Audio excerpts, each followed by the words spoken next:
4 காற்றுகள்.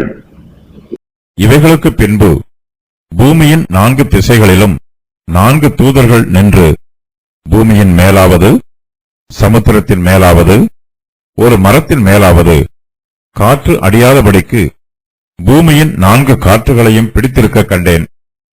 ஜீவனுள்ள தேவனுடைய முத்திரைக்கோலையுடைய வேறொரு தூதன் சூரியன் உதிக்கும் திசையிலிருந்து ஏறி வர கண்டேன். அவன் பூமியையும் சமுத்திரத்தையும் சேதப்படுத்துகிறதற்கு அதிகாரம் பெற்ற அந்த 4 தூதரையும் நோக்கி, நாம் நமது தேவனுடைய ஊழியக்காரரின் நெற்றிகளில் முத்திரை போட்டு தீருமளவும் பூமியையும் சமுத்திரத்தையும் மரங்களையும் சேதப்படுத்தாதிருங்கள் என்று மகா சத்தமிட்டு கூப்பிட்டான். ஆட்டுக்குட்டியானவர் தேவனுடைய வலது கரத்தில் உள்ள புஸ்தகத்தை வாங்குகிறார்.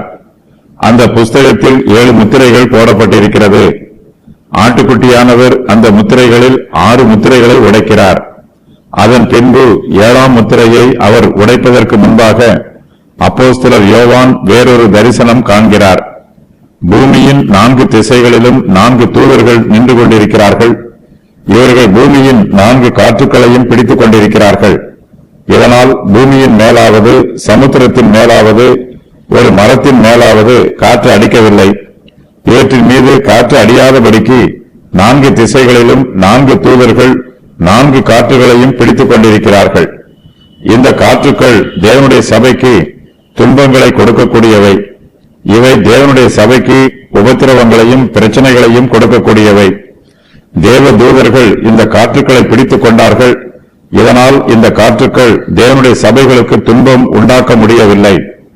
இந்த காற்றுக்களை வேத பண்டிதர்கள் பிரச்சனைகளின் ஆவிகள் அல்லது தப்பிதங்களின் ஆவிகள் என்று சொல்லுகிறார்கள்.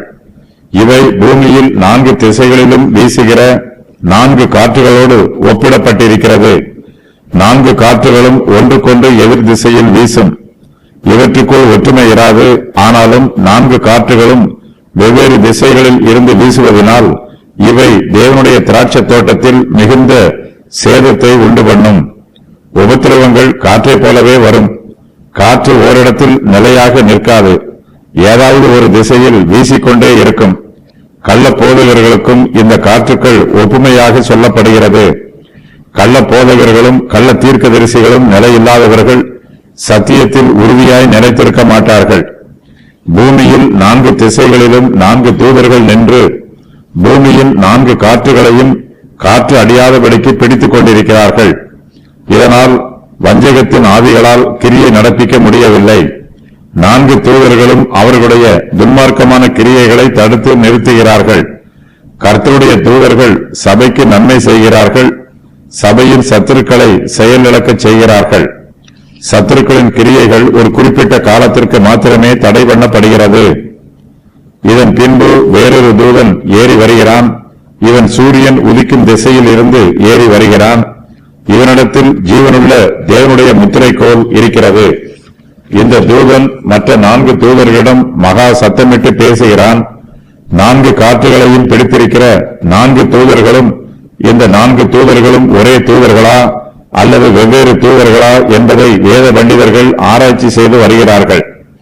இந்த 4 தூதர்களும் பூமியையும் சமுத்திரத்தையும் சேதப்படுத்துவதற்கு அதிகாரம் பெற்றிருக்கிறார்கள். வேறொரு தூதன் இந்த 4 தூதரையும் நோக்கி, நாம் நமது தேவனுடைய ஊழியக்காரரின் நெற்றிகளில் முத்திரை போட்டு தீருமளவும் பூமியையும் சமுத்திரத்தையும் மரங்களையும் சேதப்படுத்தாதிருங்கள் என்று மகா சத்தமிட்டு கூப்பிட்டான். இவர்கள் பூமியையும் சமுத்திரத்தையும் மரங்களையும் சேதப்படுத்துகிறதற்கு அதிகாரம் பெற்றவர்கள். ஆனாலும் இவருடைய கிரியைகள் ஒரு குறிப்பிட்ட காலம் வரைக்கும் தடை பண்ணப்பட்டிருக்கிறது. அந்த காலத்திற்கு பின்பு இவர்கள் தங்களுடைய அதிகாரத்தை பயன்படுத்தி பூமியையும் சமுத்திரத்தையும் சேதப்படுத்துவார்கள். வெளிப்படுத்தின விசேஷம் 7வது அதிகாரம் இடையில் சேர்க்கப்பட்டிருக்கும் பகுதிகளில் முதலாவதாக வருகிறது. 6ஆம் 7ஆம் முத்திரைகளுக்கு இடையில் இந்த அதிகாரம் கோர்க்கப்பட்டிருக்கிறது. 6வது முத்திரையை தொடர்ந்து வாரத்தின் இறுதி வரையிலும் நடைபெறும் நிகழ்ச்சிகள் இந்த அதிகாரம் விளக்குகிறது. எக்கால நியாயத்தீர்ப்பு தூதர்கள் 144,000 யூதர்களுடைய நெற்றிகளில் முத்திரை போட்டு தீருமளவும் எக்காலங்களை ஊத வேண்டாம் என்று இவர்களுக்கு கட்டளை கொடுக்கப்பட்டது. 7 எக்கால நியாய தீர்ப்புக்கு முன்பாக 144,000 பேருடைய நெற்றிகளில் முத்திரை போடப்பட்டது. தேவனுடைய நாமம் முத்திரையிடப்பட்டது அல்லது தேவனுடைய நாமம் எழுதப்பட்ட நெற்றி என்று பொருள். இதற்கும் ஓய்வு நாளை ஆசரிப்பதற்கும் சம்பந்தம் எதுவும் இல்லை. வெளிப்படுத்தின விசேஷம் 4:1 வசனத்தில் சபை எடுத்துக் கொள்ளப்படும் போது 144,000 யூதர்கள் தேவனுடைய ஊழியக்காரர்களாக இல்லை. ஏனெனில் சபை எடுத்துக் கொள்ளப்படும் போது கிறிஸ்துவுக்குள் மரித்தவர்களும் கிறிஸ்துவுக்குள் உயிரோடு இருக்கிறவர்கள் அனைவரும் எடுத்துக் கொள்ளப்பட்டார்கள். அப்போஸ்தலர் 2:16 முதல் 21 வரை உள்ள வசனங்களில் முன் அறிவிக்கப்பட்ட எழுப்புதலில் சபை எடுத்துக் கொள்ளப்பட்ட காலத்திற்கு பின்பு இவர்கள் ரட்சிக்கப்பட்டிருப்பார்கள். இவர்களுடைய நெற்றிகளில் முத்திரை இடப்பட்ட போது இவர்கள் ரட்சிக்கப்பட்டு தேவனுடைய ஊழியக்காரர்களாக இருந்தார்கள். இதனால் தான் இவர்கள் மீது தேவனுடைய நாமங்கள் எழுதப்பட்டன.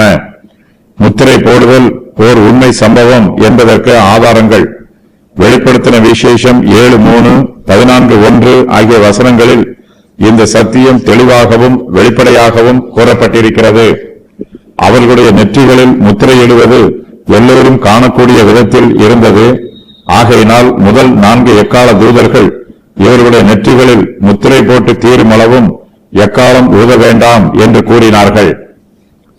தங்கள் நெற்றிகளில் தேவனுடைய முத்திரையை தரித்திருக்கும் மனுஷரை சேதப்படுத்த வேண்டாம் என்று 5ஆம் 6ஆம் எக்கால தூதர்களுக்கு கட்டளையிடப்பட்டது. மிருகத்தின் முத்திரை ஓர் உண்மை சம்பவம். அதுபோலவே தேவனுடைய முத்திரையும் ஓர் உண்மை சம்பவமே. தேவனுடைய நாமம் அவருடைய நெற்றிகளில் எழுதப்பட்டிருந்தது.